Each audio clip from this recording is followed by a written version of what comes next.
All right, so today we're diving into something pretty interesting, I think. The connection between napping and brain health. We've got some excerpts here from a BBC Learning English news segment.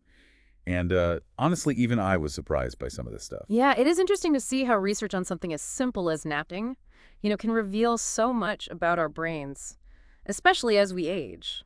Right, and the big question here is, can something as simple as a nap actually boost your brain power and protect against cognitive decline? I Mhm. mean, who wouldn't want to know the answer to that, right? So by the end of this deep dive, you might just be adding nap time to your daily schedule. Well, let's start with the BBC report's focus on power naps. You know those short naps that people take during the day to try to enhance their work performance? The report highlights a potential link between power naps and greater brain capacity. Okay. But what does brain capacity actually mean? Like for us, like in practical terms. That's a great question. While the report doesn't go into great detail, we can think of brain capacity as encompassing both the physical size of the brain and its functional ability. So, how efficiently it processes information, forms memories, and basically does all the things that make us well us. So are they saying that napping can actually increase the size of our brains?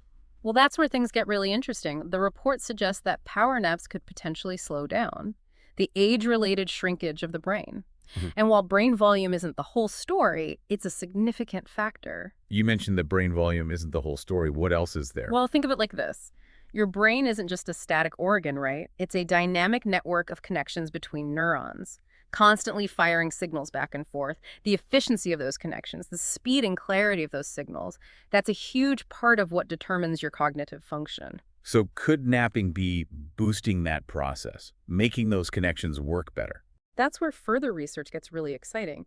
There's a growing body of evidence suggesting that sleep plays a crucial role in consolidating memories, strengthening those neural pathways. It's almost like your brain is taking the day's experiences and filing them away more efficiently while you sleep. Okay, that makes sense. Yeah. So we've got this potential link between power naps and brain capacity, possibly even slowing down age-related shrinkage. But the report also mentioned another study suggesting that napping could help people stay sharp in later life. Exactly. Staying sharp in this context refers to maintaining mental agility, alertness, and quick thinking. All those cognitive qualities we associate with a healthy, active mind. But hold on, there's a twist. A third study mentioned in the report emphasizes that the length of the nap really matters.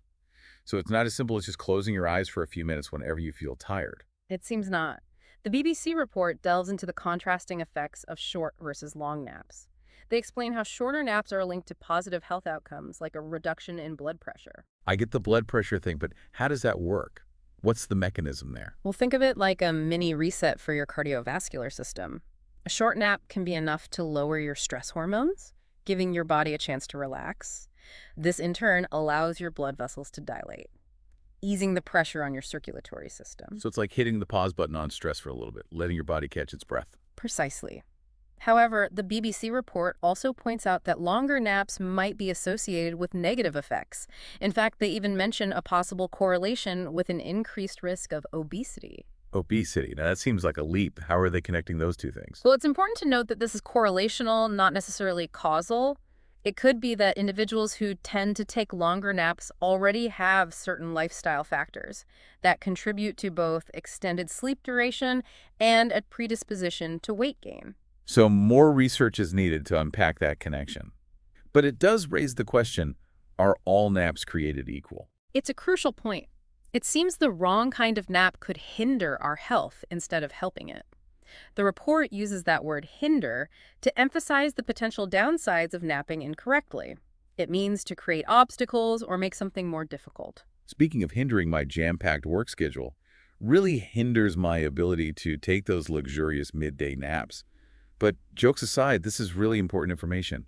We need to be mindful of how long we're napping if we want to reap the potential benefits. Absolutely. Understanding the nuances of napping can help you make informed decisions about how to incorporate them into your own routine, even with a busy schedule. And that brings us back to you, the listener. We've just scratched the surface of this fascinating topic, and there's a lot more to uncover. Yeah, it's fascinating how something as simple as napping can have such a profound impact on our brain health. It really challenges our traditional notions of productivity and rest. Yeah, you're right. We often think of sleep as something we have to like squeeze in, or something that takes away from our productive hours. But what if we've got it all wrong? What if napping, when done right, is actually a key to unlocking more productivity, better cognitive function, and even a healthier approach to aging? That's a compelling thought. This BBC report has certainly sparked a lot of new questions for me. If science is increasingly showing us that napping is more than just lazy, could it become an integral part of how we approach health and well-being in the future? I'm really intrigued by this idea. Could strategic napping actually become a mainstream tool for cognitive enhancement? Imagine if it was as common as grabbing a cup of coffee to jumpstart your day. Instead of nap coaches, like you playfully suggested earlier, perhaps we'll see a rise in personalized sleep technology that helps us determine the optimal nap length and timing for our individual needs. I was a bit skeptical about the whole personalized nap plan thing, but when you put it that way, it makes a lot more sense. I mean, we already have fitness trackers and apps that monitor our physical activity and sleep patterns. Why not use that technology to optimize our napping habits as well? Exactly. And imagine the potential benefits not just for individuals, but for society as a whole.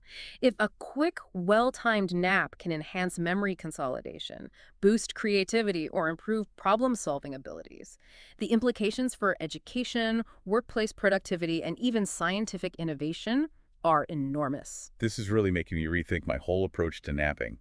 But as with any new technology or scientific advancement, we have to consider the potential downsides as well. You're absolutely right. Every innovation comes with its own set of challenges and ethical considerations. We need to be mindful of ensuring equitable access to any emerging mapping technologies or strategies.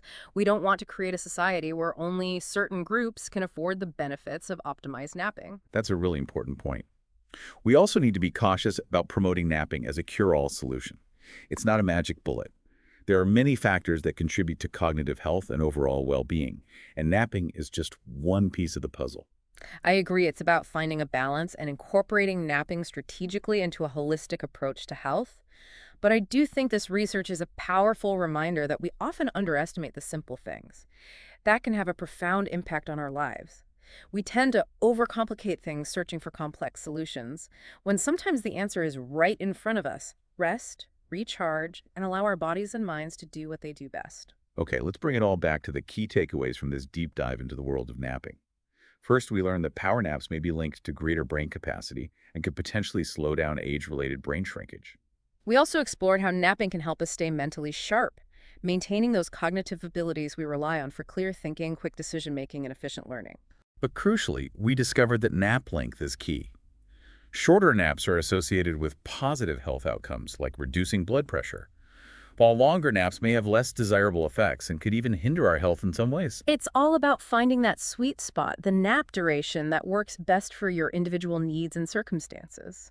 And this new understanding of napping could potentially revolutionize the way we approach rest and productivity in the future.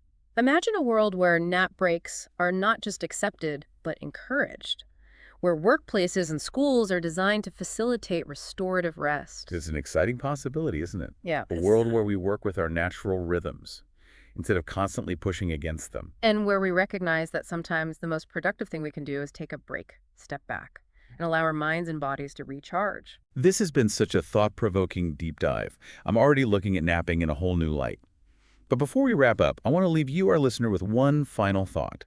We've talked about how strategic napping can potentially boost brain capacity and keep us mentally sharp. But here's what I'm really curious about. Could this knowledge change the way we view aging itself?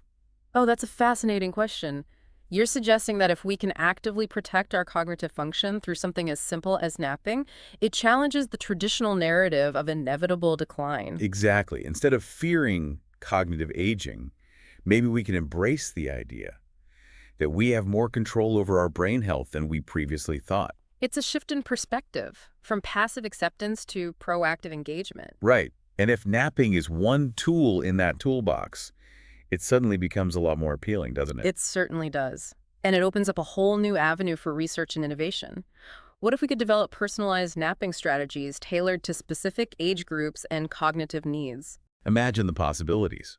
Seniors feeling empowered to maintain their mental agility. Professionals maximizing their cognitive performance, students optimizing their learning through strategic power naps. It's an exciting vision and one that I believe is well within our reach. As we continue to unravel the mysteries of the brain and the power of sleep, we may find that the key to a longer, healthier, and more vibrant life lies in embracing the art of the nap. So to our listener, we leave you with this challenge. Don't underestimate the power of a well-timed nap. It might just be the secret to unlocking your full cognitive potential and embracing a future where aging is no longer synonymous with decline. Until next time, stay curious, keep exploring, and remember to rest well.